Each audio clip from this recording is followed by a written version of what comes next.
wonderful subject matter and pictures and stuff. Okay. Okay, it's been 26 years since I've been in a classroom, so you're gonna have to bear with me. My helper over here is my daughter Pam Hornbeck, and her husband's in the back over there, and I have quite a few of my relatives here. I won't take time to introduce them. Most of you know them anyway, so. Anyway, we'll get started with Emma Vermerich, which she came, was my grandmother, and she came from a very poor family in Belgium, and at the age of 17 she went to work. Well, she lived with her mother and then her grandmother, and then she went at the age 17 to work for wealthy people there in Belgium.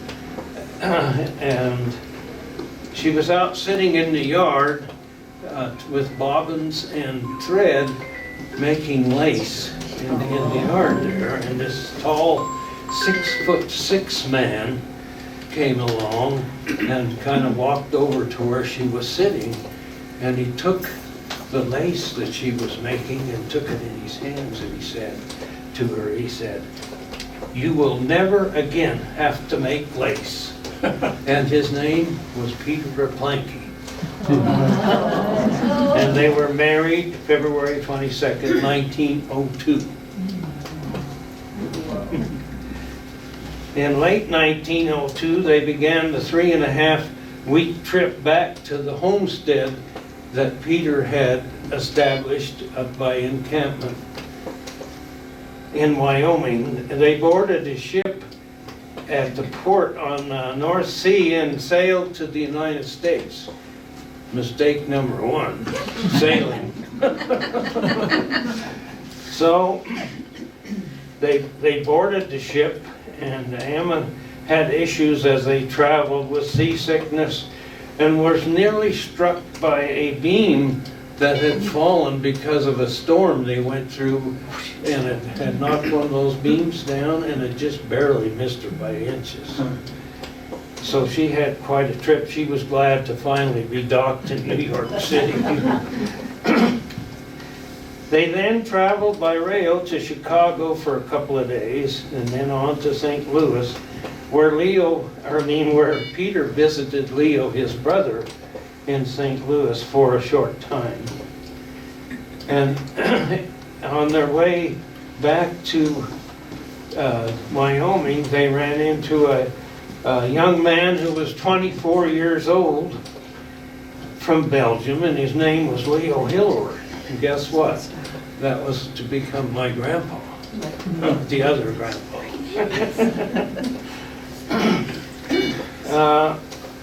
They all went from St. Louis and ended up in Walcott. That was by rail, mostly by rail back then. And they ended up in Walcott, and they took the stage from Walcott to Riverside, Wyoming. And upon reaching Riverside, they found out that the hired man who was supposed to be there wasn't there. So Emma was really wanting to get to the homestead. She'd never seen it. She wanted to get there. And she said, "Well, why can't we walk?" Guess what? 10 miles. Well, they walked about a couple of miles out of Riverside and got into one of our spring March snowstorms. And it was putting down the snow pretty well. It ended up where, well, Leo was with them, so the three of them are on their way walking. And they're going up the hills. Peter had to carry both Leo and Emma, and they were both kind of small. Leo was a very small man. And then he'd make them walk down the hill because he said he wasn't going to carry him down the hill. I don't know. But they made it to the Brownlee place. And as soon as they got there, because Emma was suffering from frostbite, Mrs. Brownlee right away took Emma and put snow on the frostbite and stuff to help to make it better and so on. And they spent the night there at the Bromley place. The next morning, Mr. Bromley had his son-in-law go to the ranch to tell the hired hand that he better get over here to pick up the group of 3. Well, that was another problem there because Peter had hitched up Brownlee's team and was going to meet him between the ranch and the Bromley place. And snowstorm, bad snowstorm, whiteout conditions. And guess what? The hired man was bringing the other team and they almost hit head on in the blinding snowstorm. But Peter, because he was trained with, with horses and so on, he got his team under control and they didn't have a problem. And they got to the ranch finally, and that was March 16th, 1903, when they got to the ranch. And they had left, did I say when they left?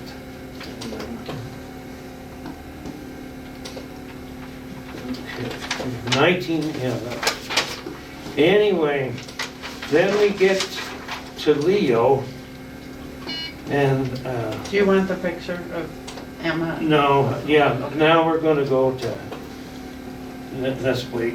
Okay. Okay. Do you have, oh, I was gonna show you this picture. This is in Jean's picture book that she made, and this is a picture of Peter and Emma. And this is a picture of the ones that Peter and Emma had. And then we go to Charles Vyvey. This is my next one. And Charles, at age 23, left Belgium as a stowaway on a freighter that was coming to the United States from Belgium. They discovered him a couple of days later. And because he had training with horses, he was able to take care of the Belgium draft horses that were on board the ship. And that's how he was able to stay. And he ended up he ended up in Detroit is where he ended up when he first came here. And then, of course, he traveled to the same way. He went to Walcott and then traveled by stage to Riverside. And him and Leo Hilloward both worked in, well, actually, I think Peter did too for a while, worked in the smelter there, for the copper smelter in Encampment, between Encampment and Riverside.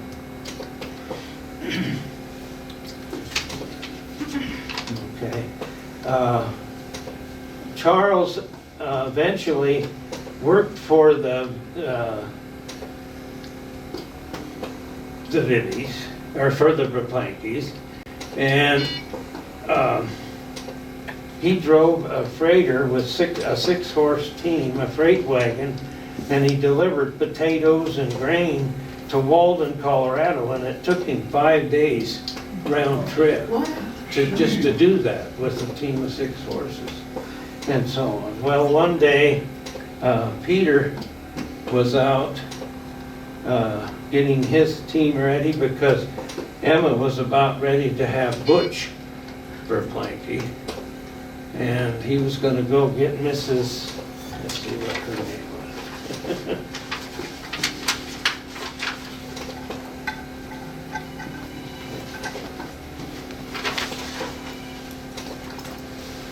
was. Okay, her name was Julia Hayden, who was a neighbor to their place.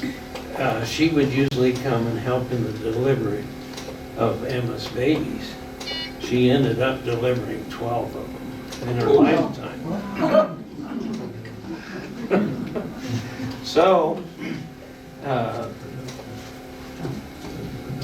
Peter had hitched up, sprinted team of horses with what they called a light spring wagon to go pick Mrs. Hayden up. And so he went and he got her and her 2 children, which were older children, and was bringing them back to the ranch, and they had a gate that he'd left open to go into the ranch to pick them up, then come back. He was going to close the gate. When he was closing the gate, the spirited team bolted and took off, and he tried to get back on, throw himself back onto the wagon, but the board that he stepped on broke, and he ended up under the wagon, was seriously injured. And Charles was still at the place and found out about it, and he actually went and found Peter on the ground and put him in what they called a stone boat. Anybody know what that is? Do you know, Penny? What was it? It's the thing you drag around in the field to put the rocks in and drag them off to the side. Okay, thank you. Yeah, so that was what he put him in, took him clear to the Blanky house, and they got him inside, and he ended up being taken to Rawlins and put on the train to Cheyenne, and Cheyenne's where he passed away. And that was how many days later? 9. He was injured October 31st, and he passed away on November the 9th that year. And that was 1909. Okay, then Charles continued to work at the place, and him and Emma then got married. So now we've got Charles and we got Emma.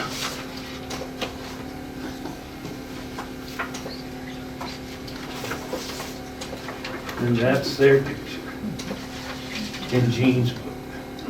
And that's the one. Yeah, and that's them together. An older picture.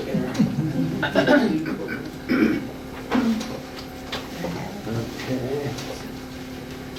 Now we'll talk about, well, I need to mention who their children were first.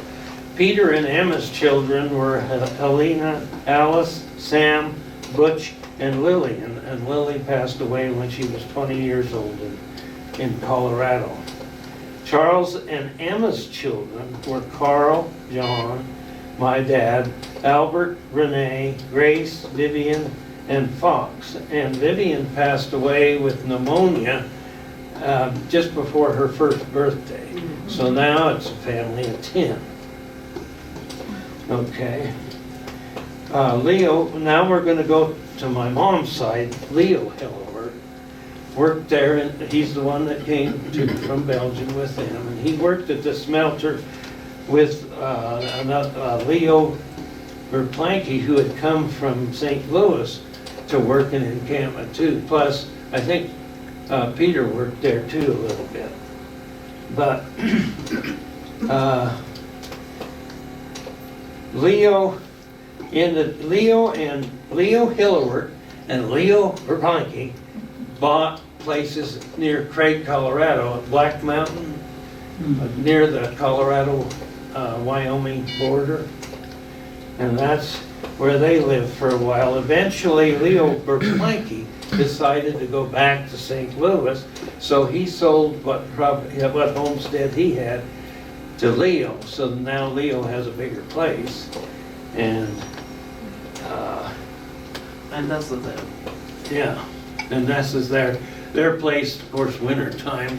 But that was the best picture I could find of the place. They had a lot of buildings on that place, and it was mostly beef cattle, and they had apple trees, raspberry bushes, and all kinds of stuff on that ranch too.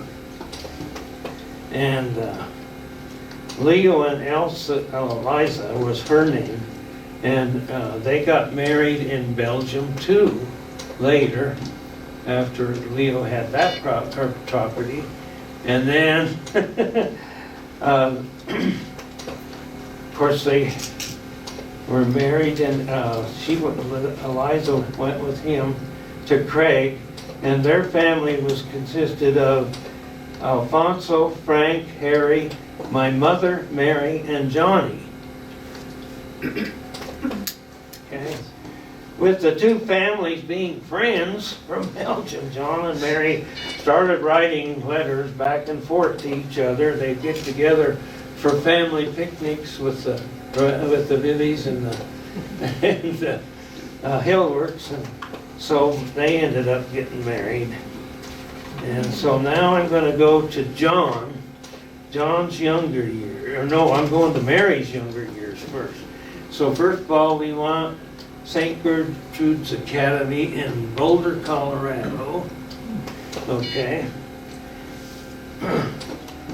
So Mary lived with her family on Bear Creek on Black Mountain, south of Wyoming, Colorado state line. She attended school at the Dry Fork School, which was a one-room schoolhouse. And then she went to grades 6 through 8 in Craig, Colorado. After she got out of the 8th grade, she went to high school at this place in Boulder. And it was an all-Catholic girls' school. But I wish Joe was here because his mother was there too. Jane Shively went to the same school. And Joe tells about, and I knew about too, that they invited boys from the community to come to their dances. That was kind of fun. So, anyway, when Mary was 9 years old, her and her brother Johnny and her mother took a trip by boat back to Belgium to see relatives. So there's the boat. It was called the Red, what was it? Red Star. Red Star Line. Okay. And let's see, where are we? Okay. And it took them 7 days to get to Belgium and 5 days back. If you remember, when Peter and Emma came back to the United States, it took them 3.5 weeks. Shit, that's because it was a sales ship. So, okay. Of course, Mary's job was that she had 4 brothers, and did I tell you their names? Yes. Okay. So anyway, she had 4 brothers, and they took care of the place with the cattle and irrigating, planting grain, and putting hay in stacks and stuff. They actually had the 2 places, the one that Leo Berpanke had too, which was up really close to Black Mountain. It was really a neat area. And I think it's a dude ranch now, what it is up in that area.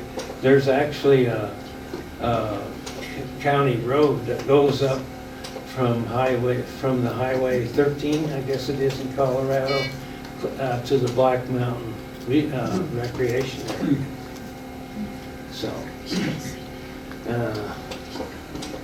because of her father's health, Leo, when he got to Craig, he had problems with his health and stuff. So Eliza and Leo decided that they needed to move to Oakland, California, and they left the boys in Mary in charge of the ranch. And so Mary had to cook all the meals for the guys, clean the house, all this good stuff. But the boys had a bunkhouse too on the place, and so 2 of the boys stayed in the bunkhouse, the other 2 stayed in the house with Marilyn. And eventually, Leo passed away. He was right around 52 years old. He wasn't very old at all. So that's the story of Mary's younger years. In John's younger years, I got a lot more information. He was, Mary was born on August 8th, 1918, so it was 8/8/18. Dad was born in October 4th, 1913. And he lived with his family on the VX Ranch on Antelope Creek for up to the age of 19. the age of 19, well, anyway, I better tell where he went to school. He went to school at the Beaver Creek Schoolhouse, and it wasn't too far from the ranch, so most of the time they rode horseback. And I got to thinking about that, and I thought, well, maybe they needed to ride horseback, because in the spring, Beaver Creek got pretty high, and they had to cross Beaver Creek. Well, how did they do that? They must have had a bridge, is what I'm guessing. So I don't know. But they did walk to school. Then at age 19, he went to work on Highway 230 from Riverside to the Big Creek Ranch. And he helped the carpenters build forms to put in the bridges and culverts on the highway. After that, he and his brother Carl went to Roach, Colorado. Do you know where Roach, Colorado is? It's pretty close to Red Feather Lakes. And they cut logs and made railroad ties. And then in the spring, when the Laramie River was high, they would float the logs down the river, and of course they would ride horseback, following the logs along the river. And if there was a bend in the river, the logs would hang up sometimes, so they had the job of they'd have to straighten those logs up so that they would go on down the river, which was very dangerous. I think there were actually people killed doing that.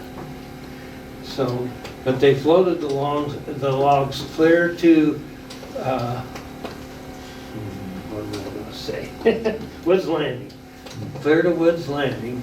And of course at Woods Landing, they always had activities going on. Big dances, all kinds of stuff back in those years. And Dad used to tell me about those dancers, and some of his stories were quite interesting.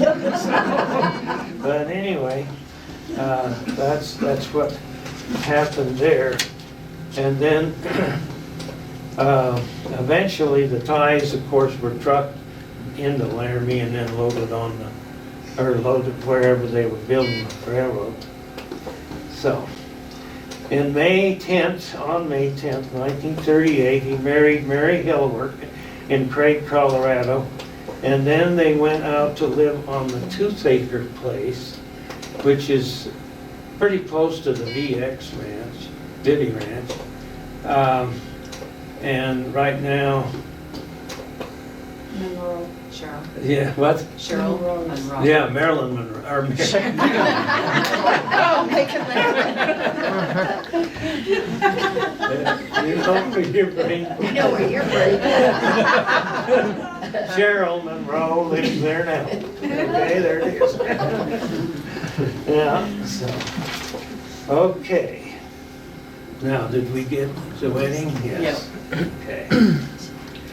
So now, John and Mary in 1938 moved to the Dahl Place. And the Dahl Place is just below the Pick Bridge down the river down here. And it belongs to Catherine Sanger now. Okay, and it's kind of a fishing area too, where the public can go fishing down there for free. And so now we're going to show, this is the Flash, the dog, and Mom and Dad together there. And then we go to the buffalo. Now these buffalo in the wintertime would always come, they were part of the Sage Creek herd. They were pretty much wild buffalo, and they would come in the wintertime into the corrals and stuff, even at our place on the Dahl Place. And I had a story about Johnny, my mom's brother, came to visit, and he was pestering one of the young buffalo bulls, and he got chased up the fence. But it's a good thing it was a wooden fence. So then I was born at the Bullard home here in Saratoga, which the Bullard home is down. What is that street, Stosh? Did you live on? Where I live? Walnut. Walnut, down by Walnut Street in Saratoga. And that was during that year. So the family of three then decided to move to the Big Creek Ranch. And that was the Castile place. And Bob Peru lived there for a short time, him and his wife. That's the most recent ones that I knew that was living. And I think the house is not quite the same now as what it used to be, but that's what it looked like when we lived there. And there was a small creek that ran through the place. And what was the name of that creek? Bear Creek was where this was.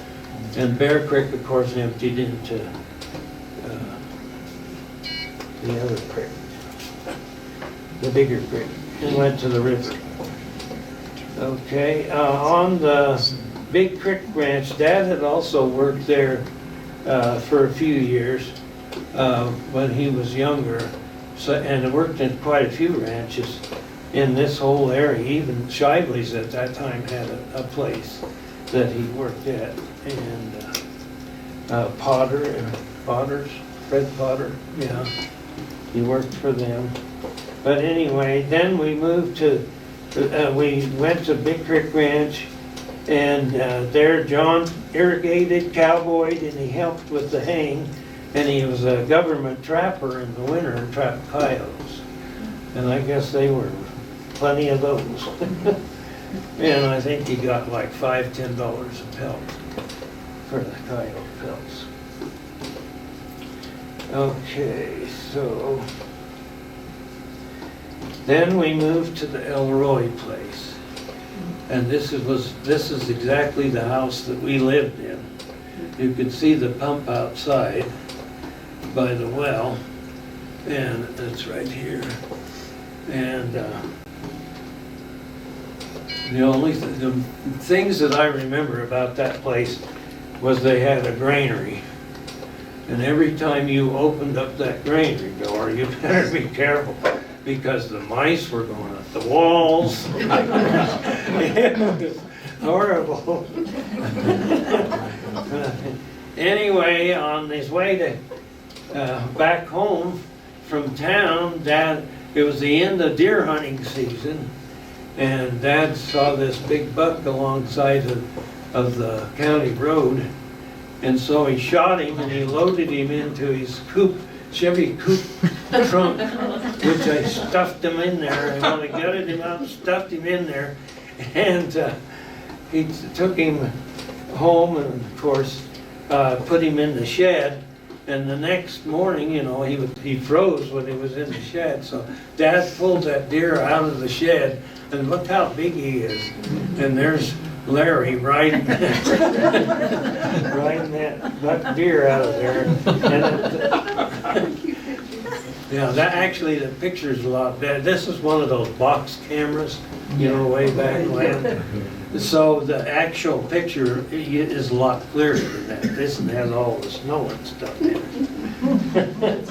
But anyway, Marilyn was born on the Elroy place. And let's see, what else do we have here? Okay, then from the Elroy place, we moved to Encampment, and this is the house that we lived in. First of all, we lived in a log cabin with a sod roof in Riverside, but we didn't live there very long until Dad found this house. And that was the car that we had back then. And that house is actually still standing there. But it's white now, and it's been completely refurnished and so on. But in this area is full of houses nowadays. Back then, that was the only house that set down off of the hill towards the river at Encampment. Okay. Dad worked at the Riverside Garage when we lived there, and then when we moved to Encampment, he went to work at the Encampment Garage. Now, we're talking about the years growing up in the period where you had the Great Depression in the 30s and World War II in the 40s. So these were hard times. He actually lost the Elroy place because they had no finances to keep it going.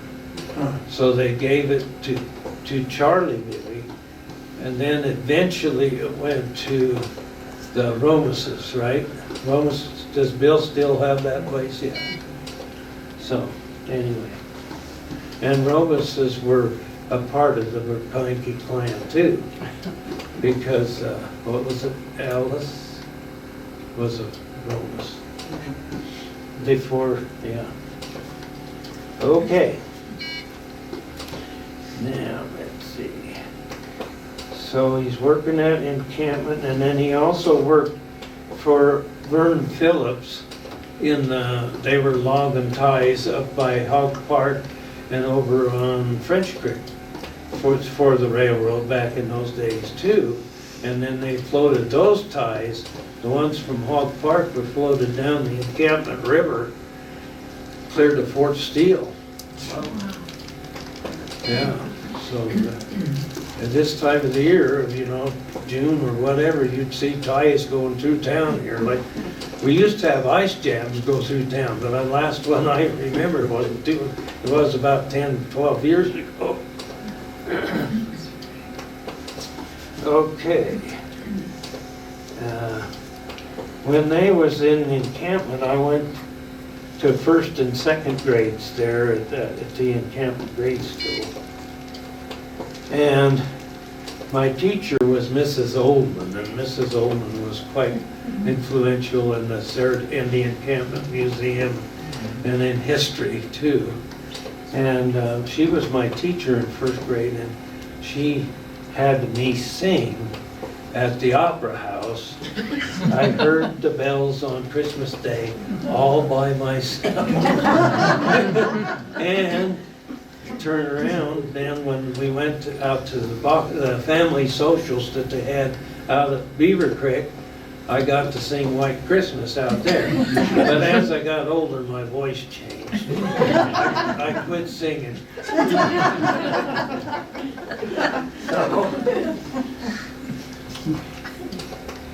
So then in 1947, we moved to the State Line Ranch where Dad, which is on the Wyoming-Colorado border. I got the, Oh, we got Aye. the login. Now we need to go to the State Line Ranch. That's it. okay.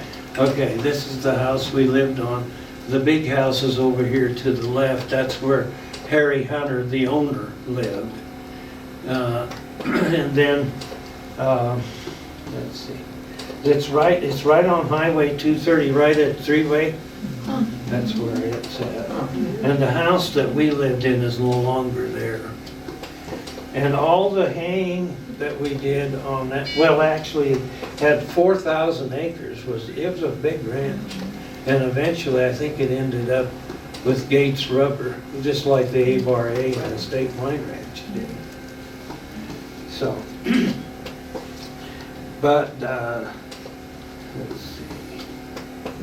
So Dad was in charge of the hay, pasture, land, cattle, horses. They used, teams of horses were used for haying for everything except putting the hay up in the stack. And they used the slide stackers, and they had a tractor. That was the only tractor that had those, you know, the wheels where you could just get through the mud.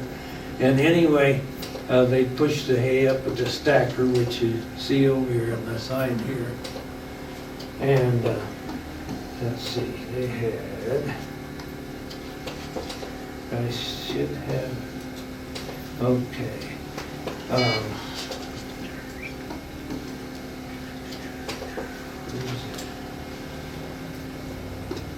Okay, the hay crew, they had a bunkhouse that they stayed in, and it had a kitchen and everything, and then during the haying season they would hire a cook, and the cook made the meals, of course, and she also did all the cleaning and the washing of the stuff of the hay crews. The hay crew consisted of 3 guys each with a team mowers, 2 rakes, 2 sweeps, 1 scatter rake, and 2 on top of the stack. And they would move the hay around on the stack until they had a nice, really nice stack with a little dome over the top. That And must I have was been always told the work. dome was there to have the water run off rather than in. That must have been a work of art to get those stacks that high, that straight. Oh, yeah. Yeah, and some of them had what they called backstops, which when they pushed the hay up, it wouldn't go any further than what the backstop was in the back. Okay. So, when we lived at the State Line Ranch, I went to school in Cowdery, Colorado for 3rd and 4th grades. It was 4 miles to school. 1-room schoolhouse. The biggest class was my class, 4 students, 4 students. Mrs. Abbott was my teacher. During the winter of 1949, when the snow first started falling, Dad had, well, we didn't have buses to that school at all. The parents had to deliver them to the school, 4 miles. So Dad was informed that he needed to come and pick me up by telephone, you better go pick your son up. So he picked me up, and we got down off of the hill from Cowdery, crossed the river, and in that flat going across there, the wind was blowing so hard, the snow was coming so bad, I had to get out of the car and walk on where the edge of the road was so that Dad could drive. And I did that almost all the way to 3-way. Good thing I had a good coat on and good shoes. Yeah. So, but anyway, it took them about a week, no school. We didn't have any school at all. And then when we did have school, because the 1-room schoolhouse that we had a big pot-belly stove in it, and the pot-belly stove would not stand to keep that warm at 50 below zero, because it was 50 below zero some mornings at the ranch.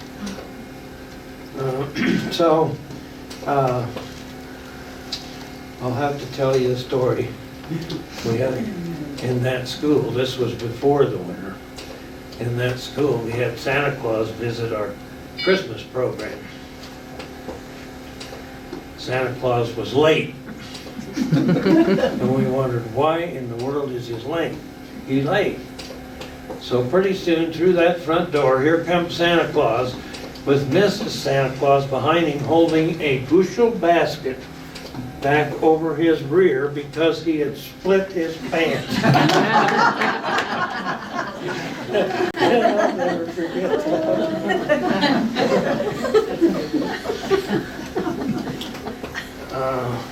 But anyway, we had to go to her house then because that pot-belly stove wouldn't keep that heated. And actually that building is still there, but the roof is kind of like this. And they built a new, after I left there, they built a new schoolhouse, which was made out of cement and whatever, plaster. And it's still standing there, but neither one of the schools are used because everybody goes to school in Malden.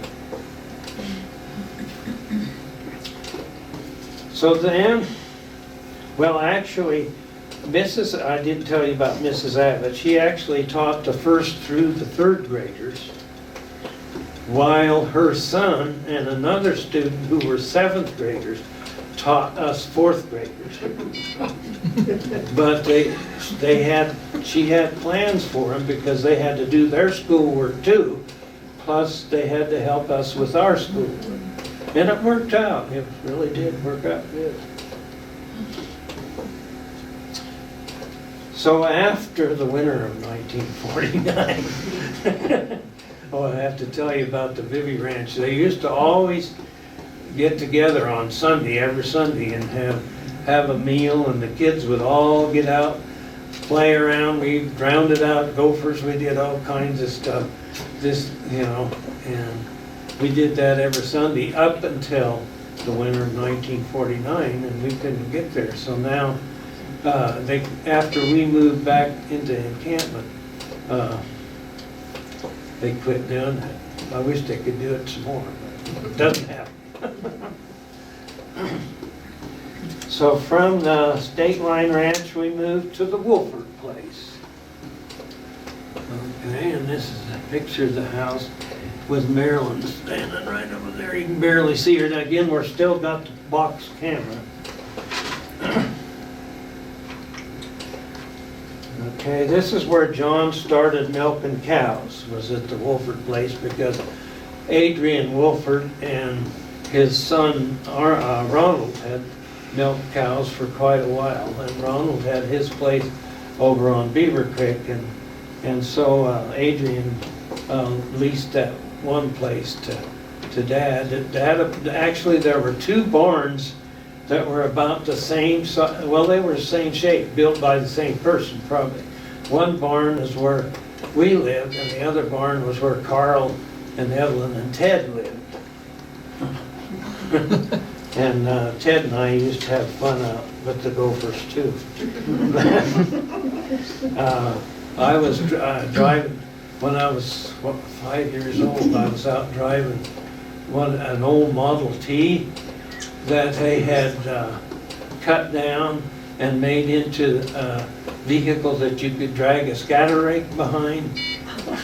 And I remember I was driving towards, and Dad had a electric fence that went across to keep the dairy cows in this certain pasture so that they wouldn't get into the alfalfa field. And I'm driving along, and I get to that fence, and I couldn't decide which way I was going to turn. Was I going to turn right? Was I going to turn left?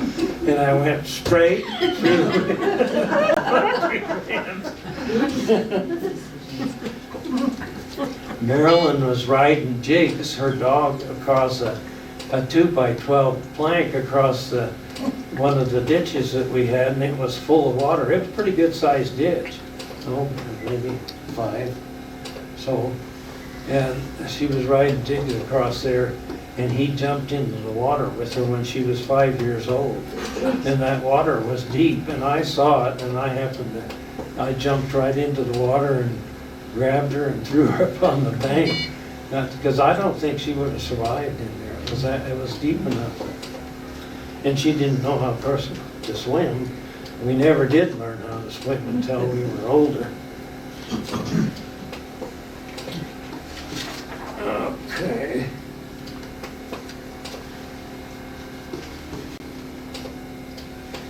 Okay. While we lived at the Wolford place, this is him with some of it out. 1950, I went to school in encampment for grades 5th and 6th. In the 5th grade, in that fall, November 5th, the old encampment school had 2 layers, and you'd walk into the front door, and you could walk down to where the cafeteria was, and bathrooms and stuff were all downstairs, and then you had to walk up the stairs to get to the classrooms. Well, the 5th grade classroom was just bright so that we could see when that fire started in 1950. We actually witnessed that fire from the windows in that schoolhouse. There was a theater, a double O bar, and it tells you right down here. It burned all the way to here. And this is the trail, which was kind of a gift shop and drugstore or whatever you want to call it. And it damaged it really bad, but everything else from there to here burned down. Clear to the ground.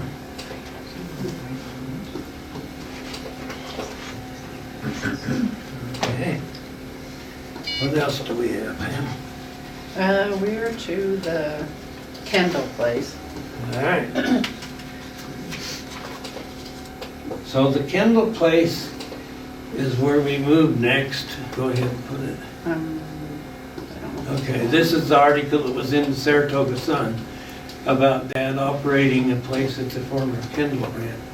And that ranch is, you go out on top, just below where the new hospital is, up on top of the hill.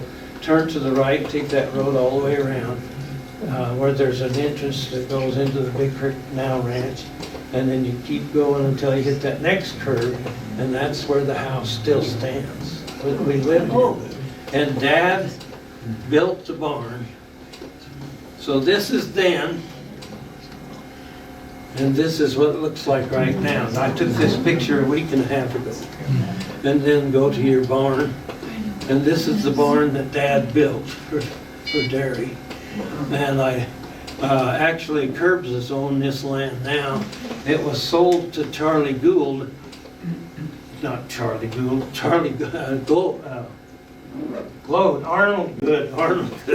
Arnold Good bought this place, and so that's when we changed places again. We moved to the Edwards place. But I walked over to one of those windows that's broken and looked in, and the steel sink that Dad used to wash the milking machine, you know, these things.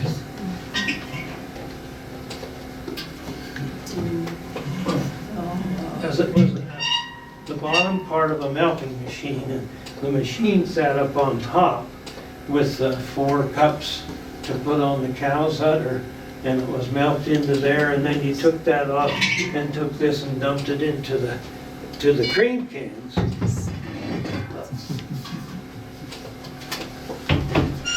And most of the cream cans they used were 10-gallon cream cans. Very heavy, very well built, because they needed to keep that cold in there. And this one came from Roxy's dad. He also milked 2 or 3 cows and sent stuff to be processed. And this is 5-gallon. And there was one in between that was an 8-gallon. Do you know where it was sent to be processed? It was sent to the Carbon County Creamery and to Adams Dairy in Rollins. So it all went to Rollins? And all the milk went to they Rollins. milked? Except for the earlier dairies, and I'll tell you about them later. But the earlier dairies delivered right to the people. But okay, so let's see. Yeah, when Dad was through milking, he of course would put that into the cream cans, and then every morning he would take the old 50 Chevy pickup, drive into town with the cream cans and take them behind the River Street garage, where there was a building there, kind of a shed, that he'd place the milk in there, and then Melvin Prickett, on his way from encampment, picking up milk all the way between encampment and Saratoga, he'd pick up those cans of milk and take them to Rollins, like I said, to the Carbon County Creamery and Adams Dairy. Adams Dairy actually at one time was the Morgan Dairy, but Adams bought it and put in a dairy and a restaurant there, and it's in Rollins, where, you remember, there's a stoplight where you turn going into Rollins, and it was, cafe was right there on that corner. I'm not sure what the address was, but that's where the dairy and the restaurant was. And those 2 places were there until Cream of Weaver bought them out. And most of the people and you'll find out most of the people that worked in the valley with dairy animals and sold milk, most of their milk went to those 2 places until it sold to Cream of Weaver in Utah. And Cream of Weaver kind of took everything over. So that's that story. How we doing? Woo! I got lots to go. I better get going, huh? So from the Kendall place, we went to the Edwards place. Clinton Edwards owned it, and he had built a really beautiful, nice dairy barn. And he already had cows that he bought from the Aidens. They were Guernseys. And Dad, of course, had Holsteins because he liked Holsteins. And so, just to give you a quick up on that, we also had sheep and 2 horses, and Mary had a huge garden space, probably as the area size of my house. It was big, and she, of course, had lots of veggies and stuff that she sold in town to local people. She raised chickens, ducks, and turkeys, and she sold vegetables, eggs, butter, cream, and also butchered chickens, turkeys, and ducks. So, anyhow, now that's the dairy barn. You can't see it very well, maybe, but that's the dairy barn we had, and it's got that windmill. I thought that was interesting too. And they did have a wind charger up there for a while until eventually we got electricity. The first place I lived in that had electricity was the Wolford place. The rest of the time it was kerosene lamps and those mantles that you use when you're camping. I used to use with you camping. Anyway. This is it again. We also sheared sheep. We also had, 150 ewes and lambs that we had. We would sell the lambs and keep the ewes. And every year in May, we would shear the sheep in a sheep shearing facility that Clint built. And we would have 6 shearers come from Utah to shear the sheep. And they all did it with these. We had 6 little pins. Each one would have enough room that they could put the sheep down, and then after each sheep they would go ahead and sharpen. They had a stone right there, and they would sharpen these every time they did a different sheep. Now they use electric clippers, either hook it up to the electricity or put a battery in it. But anyway, my job was to tramp the wool. So after the sheep shear finished, they would have a bundle about that size that they would tie with twine around, wrap it one time around, and then it was thrown up to me. And I was up about 8 feet in the air on a stand that had a hole in the middle, about 30-inch diameter hole, with a huge, about 8-foot sack. And I would take those bundles and throw them into the sack until I got enough of those in there, and then I'd have to get down in the sack and tromp the wool until it got clear to the top. And I can remember after we took all those wool sacks and put them in the storage place that we had before the truck would come to pick them up, because the wool was always sold. And I can remember at least 15 to 20 of those bags in that storage shed. So we had sheared quite a few sheep, plus neighbors would have their sheep sheared there too, especially if they had like 10, 15, 20 sheep. They would bring them to the place and have them sheared. But Mom fed all of those sheep shearers. And we also had a Quonset hut that they stayed in, and they showered in the dairy barn. But Mom would fix their meals and fix lunches for them to take when they were out hunting. And sheep and shearing sheep, they used it for hunters too in the fall. Okay. So Fox Vyvey used to help him guide, so that was another thing that he did, was guide hunters for deer, elk, and antelope in the fall, and Fox Vyvey would be there to help him. too. So, I guess, where are we at now? Oh, this is a picture I took the same time I took the other pictures. This is from Curbs' place up where they have those corrals, and that's sheeprock back there.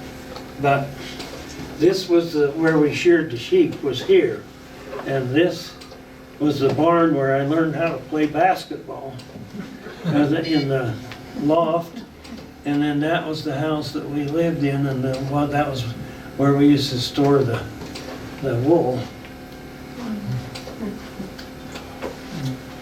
Okay. So now a little bit of history. Larry that was me, went to grade 6 through 12 in Saratoga, and I graduated from high school in 1957. And Marilyn started school in Saratoga. She went through all of the grades and graduated in 1962. I went to college at the University of Wyoming, college education, and worked at the University of Wyoming dairy farm for 3 seasons. And got my BS in agriculture education in 1961. Larry married Caroline McBride, but that's me, in June 1962, and we had 2 daughters, Trudy and Penn. Marilyn married Richard Dillon. So No, did you get those pictures? you didn't do the house in Saratoga, but I guess we can go on. Well, I'll be doing that later. Don't Okay. you have the pictures of us? Yes, I sure do. Oh, there's me and the little lady, And there's, and there's Richard and Marilyn. yep, They were married the same year. We were married the same year, 1962. And Marilyn and Richard had 2 sons, Patrick and Jeffrey. And we still keep in touch with Richard and Patrick and Jeffrey, and they will be here the end of July this year in Saratoga. So that'll be fun. So Marilyn and Richard lived in Laramie, Wyoming, and I lived in Manderson, Wyoming, where I taught VOAG at the Manderson-Hyattville High School for 3 years. Okay. Now we moved from the Edwards place to Saratoga. And that's the house that Dad had bought 6 town lots up on 6th and Main in Saratoga, when there were no other houses in the area at all back then. But he bought 6 lots. And this house came from Rollins, and it had had a fire in it. But him and Bob Blum, working together, fixed that part up and added 3 bedrooms, a porch, a sewing room, and a utility room. Plus, they had a partial basement with stairs going down into the basement. So, and then if you go to the next flower picture, there's another one. That's kind of what it looks like when they have it. See, it was pretty, and then he built the garage that you can barely see in the back with the door. But Mom was known in Saratoga for the yard of flowers. Everybody in the country would stop and take pictures of that. And so John first worked at the Saratoga Inn, where he took care of the 9-hole golf course, and him and Charlie Gould run the hunting part out of the Saratoga Inn at that time, hunting guiding service. And the next year, Dad went to work out at Old Baldy Club. And he went to school at CSU in Fort Collins for 2 weeks, and he became certified for golf course maintenance. He soon became the assistant golf course superintendent at Old Baldy, and was with the influence on greens and tees. He retired from Old Baldy in 1983 21 years he worked there, and he said it was the best job he ever had. And there's a picture of him, and he sold just before retirement. And during his lifetime, he had a lot of stomach problems. And when we lived at the Edwards place, he almost died from a bleeding ulcer, and Dr. Corbett got him an appointment at St. Joseph's in Denver, and that's where he went and had 2/3 of his stomach removed. Yeah. And, yeah. But after he went to Old Baldy, everything seemed to go okay and stuff, because he always complained about his stomach and his back. And if you come up here when you leave and lift one of these cream cans, you'll know why. It's empty. Because they're heavy. Okay. So then, what, do we have any more on that side? Well, We we go- just have them raising the Okay, kids when your okay. sister. So Marilyn became ill in November 1965, and she died of surgery complications in April of 1966. And then Patrick and Jeff, Mom and Dad took care of those for 2 years before Richard remarried. And that's him. And I have 2 books over there that are full of pictures, one that Mom did and one that I did, of the families. You're welcome to stay and look at those if you want. Okay. So,